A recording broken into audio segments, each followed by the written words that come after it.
Tuan, permulaan susun sistem. Walaupun asalnya Abu Bakar, dia seolah-olah perkataan dia membuka ruang untuk ijtihad. Kata kalau aku betul, apa ikut aku. Kalau aku salah, apa tak payah ikut aku. Tapi dalam bab zakat, Abu Bakar melihat masalah yang besar. Mau tak mau, apa kena bagi. Kalau apa tak bagi, rosak negara Islam. Dan hilanglah prinsip zakat tu sendiri. Kalau orang tak bagi, apa guna zakat tu wujud? Maka Abu Bakar berkeras, semua kena bagi zakat. Tak bagi, aku keluar perang. Pada ketika itu umat Islam menjadi, zakat itu menjadi benda yang penting dalam Islam. Dan kisah kematian Abu Bakar, tentang kisah kematian Abu Bakar ni, saya sebenarnya nak cerita pasal kisah kematian, tapi berbeza dengan sahabat lain. Omar, Osman, Ali kena bunuh, Abu Bakar dia tak kena bunuh. Jadi cerita dia tak panjang. Cuma Abu Bakar As-Siddiq, dia sakit 15 hari. Ketika umur dia 63 tahun, Abu Bakar, Aisyah sebut pada satu pagi dia sejuk, dia bangun, dia mandi. Bila dia mandi, tangkap sejuk, lalu dia demam. Abu Bakar demam sehingga dia tak sedar diri 15 hari. Ketika dia tak sedar, kata Aisyah, dia tak pergi ke masjid pada ketika tu. Dia sakit, demam, panas. Dan ramai sahabat datang ke rumah dia. Pada ketika Abu Bakar sakit, dia tinggal pesanan, aku nak Umar Al-Khattab ganti aku sebagai khalifah. Tuan, cerita tadi yang saya sebut, Umar, Abu Bakar sebut, yang aku ada sekarang seorang hamba dan bekas makanan. Bagi benda ni ke Umar supaya dia jalankan di kalangan umat Islam. Sehinggalah Abu Bakar As-Siddiq, hari terakhir, pada hari Isnin, dia sedar daripada dia punya koma dia sedar daripada sakit. Lalu dia tanya kepada orang, hari ni hari apa? Dia sedar dan dia tanya, hari apa hari ni? Sahabat sebut, hari ni hari Isnin. Abu Bakar tanya, Nabi wafat dulu hari apa? Sahabat kata kepada Abu Bakar, ketika itu Aisyah ada dengan dia. Aisyah kata, Nabi wafat pada hari Isnin. Kata Abu Bakar, inni la arju fima baini wa bainal lail. Kata Abu Bakar, aku harap supaya aku mati pada hari ini, pada saat ini sehingga ke waktu malam, supaya aku tak mati lebih daripada hari Isnin. Tuan, Imam Bukhari masukkan hadis ini dalam bab fadilat mati hari Isnin. Abu Bakar sebut kepada para sahabat, sebut kepada Aisyah, mudah-mudahan aku mati sebelum malam pada hari Isnin. Kata Abu Bakar, wa fima kafantumu, macam mana hampa kafan Nabi? Sahabat sebut, kami kafankan Nabi dengan tiga helai kain, tanpa baju dan tanpa serban. Abu Bakar tengok baju dia, ada za'faran. Za'faran tu bekas minyak wangi.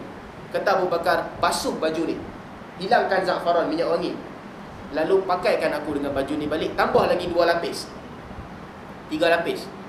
Baju yang Abu Bakar pakai tu, Nabi pernah pegang. Jadi barakah dengan baju yang disentuh oleh Nabi SAW. Dan Abu Bakar, bila dia sebut macam tu, kata Aisyah, ya abati, huwa khalaq. Baju ni buruk, dah lama ada Abu Bakar pakai. Kata Abu Bakar kepada Aisyah, innal hayy ahaqqu bil jadid. Hampa yang hidup ni lebih layak nak pakai pakaian yang baru. Aku pakai pakaian ni lil muhlah, untuk ulat nak makan juga pakaian ni. Jadi biar aku pakai pakaian yang buruk. Tuan-tuan, Abu Bakar meninggal hari apa? Abu Bakar meninggal dunia hari Selasa. Sahabat sebutkan bahawa walaupun Abu Bakar berharap nak meninggal hari Isnin, Allah takdirkan dia untuk mati pada hari Selasa. Wallahu a'lam. Sebahagian ulama hadis kata di antara hikmahnya, walaupun Nabi mati pada hari Isnin, Nabi ditanam pada hari Rabu, maka Abu Bakar juga ditanam pada Selasa malam. Aisyah ditanam pada waktu malam Selasa juga. Tapi peristiwa ni menunjukkan bahawa doa kita kadang-kadang Allah bagi kat dunia, kadang-kadang Allah tak bagi kat dunia. Abu Bakar, dia minta supaya dia meninggal dunia hari Isnin, itu harapan dia yang terakhir, tapi Allah takdirkan dia untuk mati pada hari Selasa. Tuan, Nabi sebut dalam hadis, ma min abdin yad'ullah, tak ada siapa di kalangan kamu yang berdoa kepada Allah melainkan salah satu di antara 3 keadaan. Yang pertama, yustajabalahu da'watah. Keadaan pertama, Allah bagi apa yang dia minta. Minta nak kaya, Allah bagi kaya. Minta nak mati hari Isnin, Allah bagi. Umar ketika umur dia 63 tahun, dia minta kepada Allah, ya Allah, matikan aku dalam keadaan tidak hina. Sebab aku ni dia tak larat nak pimpin umat Islam. Maka Allah matikan dia pada umur dia 63 tahun. Abu Bakar minta, Allah tak bagi. Yang pertama, Allah bagi terus. Yang kedua, yasrif anhu su' mithlu. Ada juga keadaan apabila kita berdoa, Allah tak bagi terus, tapi Allah halang kejahatan daripada datang kepada kita. Bila sakit kita doa, ya Allah sembuhkan aku. Kadang-kadang Allah tak sembuhkan kita, tapi Allah halang penyakit lain yang lebih berat daripada datang kepada kita. Bersyukur. Orang kena kencing manis sampai kena potong kaki, ya Allah sembuhkan aku. Tapi dia rasa kena potong kaki juga. Mungkin Allah menghalang daripada penyakit lain datang kepada dia. Kita jangan kata Allah tak makbulkan doa. Yang ketiga, yudakhir lahu ajr mithlu. Boleh jadi doa yang kita minta Allah tak bagi di dunia, tapi Allah simpan, yudakhir. Allah himpunkan benda tu dan Allah ganti dengan pahala apabila kita sabar minta doa. Itu keadaan yang ketiga. Sebab tu ada sahabat yang mata dia buta datang kepada Nabi SAW. Ya Rasulullah, ud'ullah, doa kepada Allah bagi mata aku boleh lihat. Nabi kata, in syi'ta akharta fahuwa khairul lak. Nabi kata, kalau hang mau tahan doa ni sehingga di akhirat, itu lebih baik bagi engkau. Kalau hang mau tahan, jangan minta lagi, biar dapat di akhirat, itu lebih baik. Lelaki tu kata, dok aku memang nak sembuh juga, nak tengok juga. Maka Nabi suruh dia doa, Allahumma bihaqqi Muhammad, ya Allah dengan hak Muhammad, maka sembuhkan. Mata dia pun sembuh. Dan itu berkaitan dengan doa. Saya 2-3 kali dah tanya, mana ayat, mana ayat. Baru teringat bulan besar. Jadi saya ingat setakat ni dulu kisah Abu Bakar. Mudah-mudahan kita mengambil sedikit sebanyak pengajaran.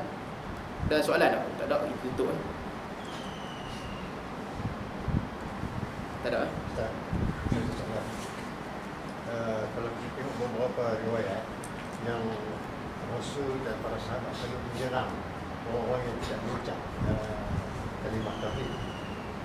Tapi dalam masa yang sama kita tengok ayat Quran mengatakan la ikraha fi.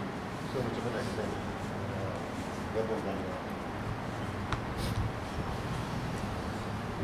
Apabila Allah sebutkan di dalam Al-Quran, la ikraha fid din, tidak ada paksaan di dalam agama. Dan di dalam surah At-Taubah, Allah perintahkan Nabi SAW untuk serang orang kafir dalam surah At-Taubah. Tuan, dua perbezaan ini menimbulkan perbalahan yang besar di kalangan ulama. Sehingga ulama membahaskan apa fungsi jihad. Adakah jihad sekadar defensif untuk pertahankan diri ataupun ofensif untuk menyerang? Ada perbahasan yang besar di kalangan ulama. Cuma secara ringkasnya, fungsi jihad di dalam Islam, pertama sekali pertahankan diri. Dan dalam keadaan pertahankan diri juga boleh balas dendam. Itu boleh dalam jihad. Tuan, orang pernah serang kita, kita tak kuat pada ketika tu, kita larikan diri, kita sembunyi. Lepas tu bila kita kuat, kita boleh lawan balik. Itu yang berlaku dalam perang Badar. Nabi bila pindah ke Madinah dalam keadaan tak kuat, dihalau daripada Mekah, mereka duduk di Madinah.